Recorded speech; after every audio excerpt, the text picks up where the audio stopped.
Hi, I'm Kat Kabira, and happy Friday. So I'm in the middle of running an energy training, a level one. And the question, of course, that gets pondered is, what is our role as practitioners? What is healing anyway? What is actually happening? Now, I think if you've watched my other videos, I'm really good at speaking for a long time. I'm going to do my best to keep it short. So one is to help us own our own body. How many of us actually own ourselves? I think when we first start cultivating some self-awareness, it's like, oh wow, these thoughts aren't mine. They're ones that have been indoctrinated and conditioned, whether it's by society or they've been inherited through the family, ancestral. For those of you who believe in past lives, how much is actually our own? So there is a process of unhooking, not just on a mental field, but on a very embodied level, like where that energy lives in your system, because that's where it actually controls us, is where the energy lives. The mental plane is just one layer, and there are many other layers. And how many of us, through various indoctrination, just give ourselves away to society. I mean, in a way, we could even argue that's how we get controlled, and that's how we get manipulated, whether it's through fear or insecurity and just wanting to belong, and with a lot of compassion that need to belong. There's a deeper anchor in there, because it's like back in the day, if we didn't belong, we'd be kicked out of our village. And there are wolves out there, there are bears, there's tigers, and we get kicked out of our jungle village. There's real danger, that we couldn't handle the weather. So there's a deep process of what does it actually mean to be free or sovereign, and what does it actually mean to own ourselves? Quite personally, I'm very aware of, my conditioning as a woman, and how, we've been told our value is staying youthful and also having our body look a certain way, and if you've done any studies, the ideal body type is the most difficult one for any society to achieve, and it's constantly changing through the decades. So it takes a lot, because it can really, even though we might mentally be aware, like this is fucked up and I don't want to believe in it, it still lives in our system somewhere. We still can be affected. And the moment our energy gets a little bit frayed or scattered, it's like we don't have the same power or life force. And no matter who you are, it's like our greatest power is to pull ourselves in present time, to take ourselves out of the hooks and the spirals of past trauma, and to take ourselves out of the imagining of the future and the ways that we scatter ourselves through fear, and to really be here.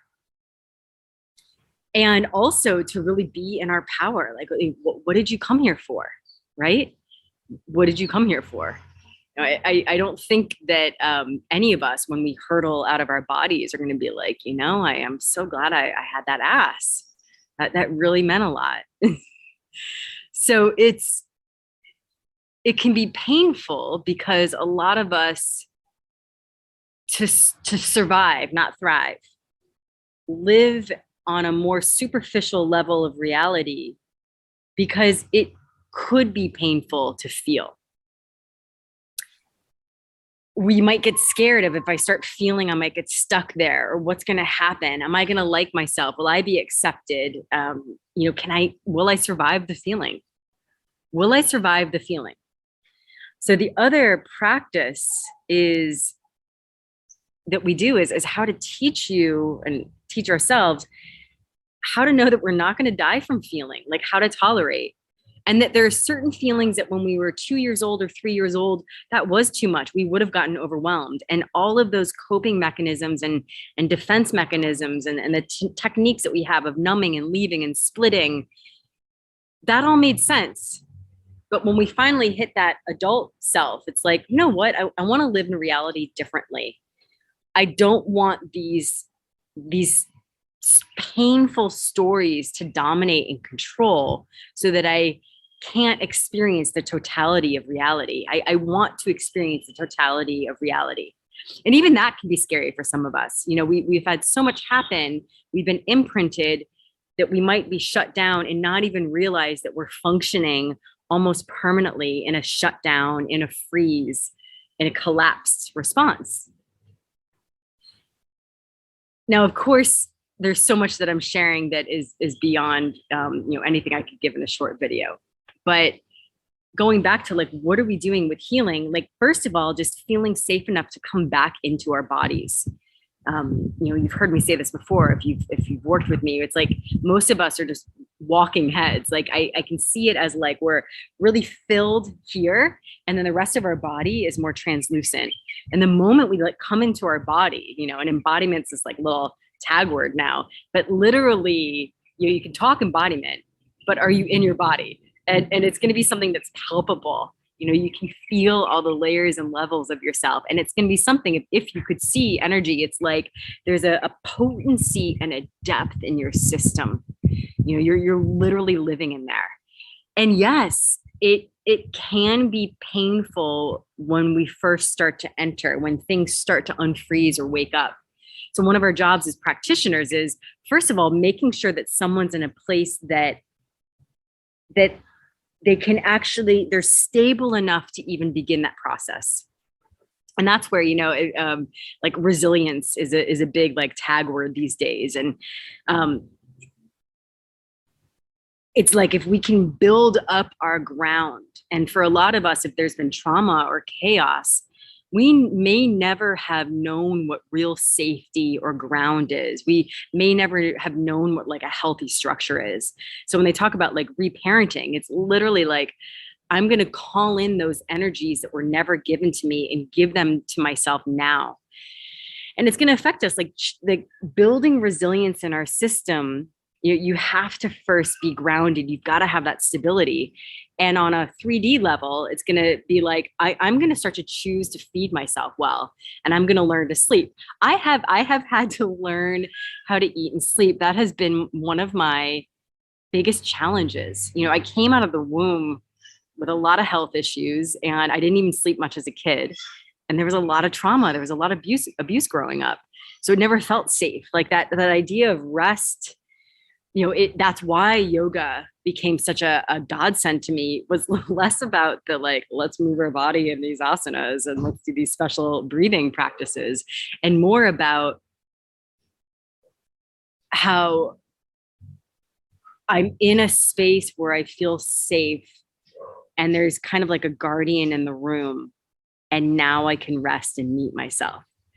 So we're really talking about like building resilience in the nervous system, which is going to be very individual depending upon your own wiring and also your own history and what your needs are. And in terms of eating, like I thought, especially as a yogi for so many years, like I was doing all the right things, like I was looking healthy in certain ways. And, it was when I actually had a big health issue, it was like I worked with a naturopath and they changed my diet. And one of the main things was like, I have to eat more and eat more frequently and eat differently. I'm not going to name how I eat because everyone's diet is very individual. And it's kind of like we're all flowers, right? So a flower that thrives in the desert is going to eat differently than one in the like, misty mountains or like in a dark forest. So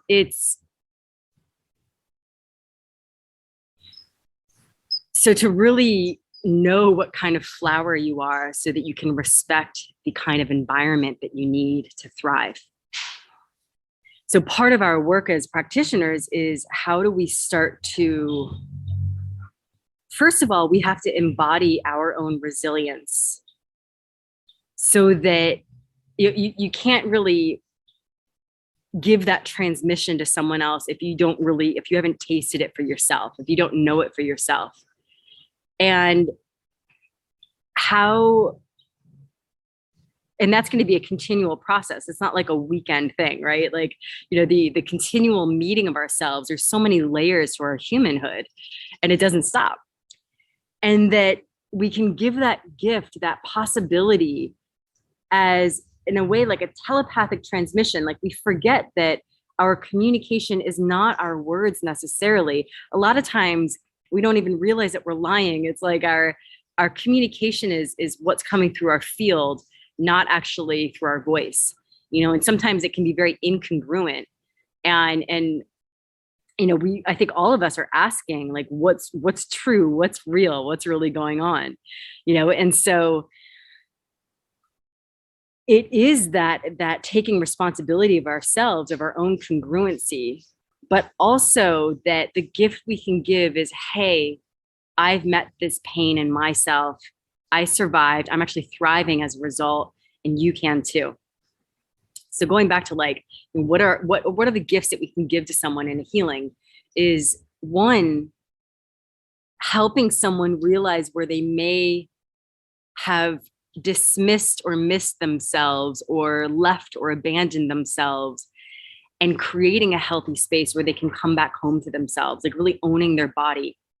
And as a little extension, it's like, for me as a woman, I don't think we have yet been allowed in the collective to own our sexuality. Our sexuality is for others, and I mean, if you look at like where the studies have been, it's always been around male sexuality, and it's like a very patriarchal dominated. I mean, look at porn, right? Like, it's all about the man. And unless there's like some extensions, but it's definitely not about let's respect women, and there, I think that's the new edge of like, what does it mean to what does female pleasure even look like? What does permission even look like? How many of us, I've been owned by the public, all of us women, since I was a young girl, getting catcalled all the time, getting grabbed, always my being a good girl and a pretty girl and a sexy girl, like that's where the worth is. So that's like, one of the spells that we get to break. So, owning your own body, and especially if there's been trauma somewhere, it's like going in there and reclaiming it, right? And putting your essence in there. And then, of course, there has to be that foundation, that stability, building that resilience, and so for a lot of people, it will be a brand new thing. When we talk about ground, it's not like sitting next to a tree or walking barefoot, and not even necessarily like a qigong practice. I mean, those are all valid things, but like, it's a deeper one of reclaiming why we want to be here. Also being willing to live in a more organized, cohesive reality, especially if we've been imprinted by so much chaos, and to actually realize that we have a choice in the matter. So many of us are recreating the pain and chaos, not just of our own lives, but of our ancestors. And so it's like, it's a big deal to actually be like, you know what, like, I'm going to thrive. I actually am going to thrive. I am not going to be hooked by fear. I'm not going to be controlled by it. Taking the ownership of the real power that we have, and I'm not speaking like secret, like, oh, you're dreaming it all and creating it all, but we are, like, on a certain level, there's this nuance of where is our power and responsibility, and it's like to be able to come into contact with that real power. And it's something that has to go beyond the mental plane, and it is you walking through your own fire. I know I'm a little intense this morning. So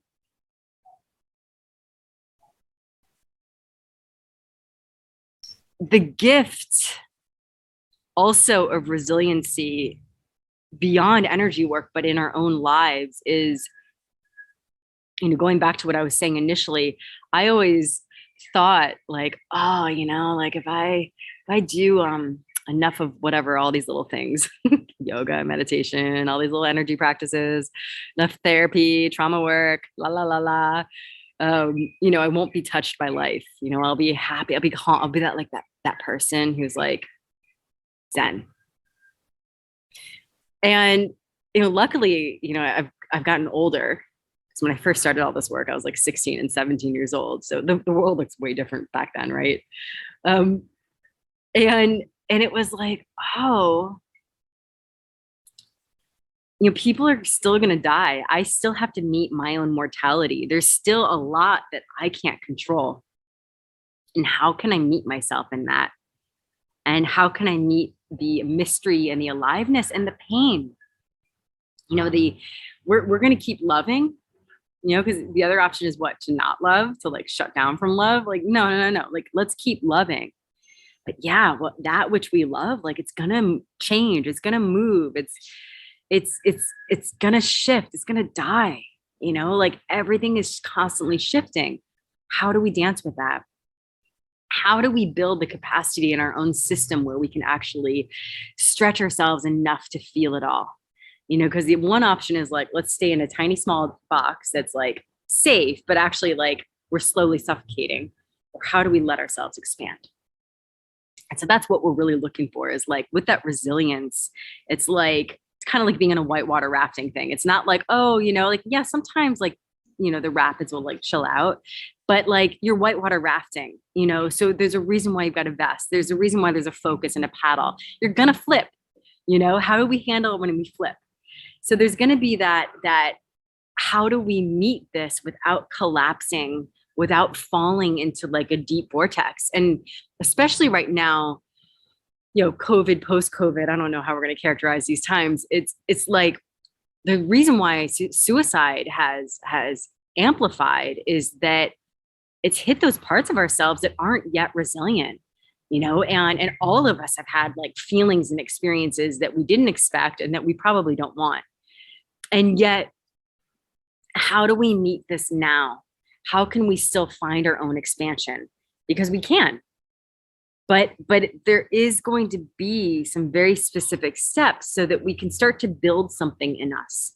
I have to say that the one thing that I've loved, because it was a tough ass 2 years for me too. Like I went through, like, I moved countries. I went through like a big loss of a relationship. Like I lost a baby. Like I had some major health stuff. Like, right. Like there's just all the things, right? Like we all could write some really great books together. Right. And so the one thing that has helped in terms of like, I was like, all right, we got to build this resiliency a little bit more. Like I thought I had it, but like I needed a little bit more, is being able to have a little bit of space, but also being able to have a little bit of humor. And when I say humor, not the like humor that's dismissive or kind of like, I'm so uncomfortable, so I'm just turning everything into a joke, but where it's like, I'm actually able to like step in a little different place and actually find this, find some lightness in this, so the final thing is how do we find and own our own lightness? Like that's going to be our superpower. This is my magic message to you on this Friday. And I hope that you have a very, very wonderful weekend, and I'll see you soon.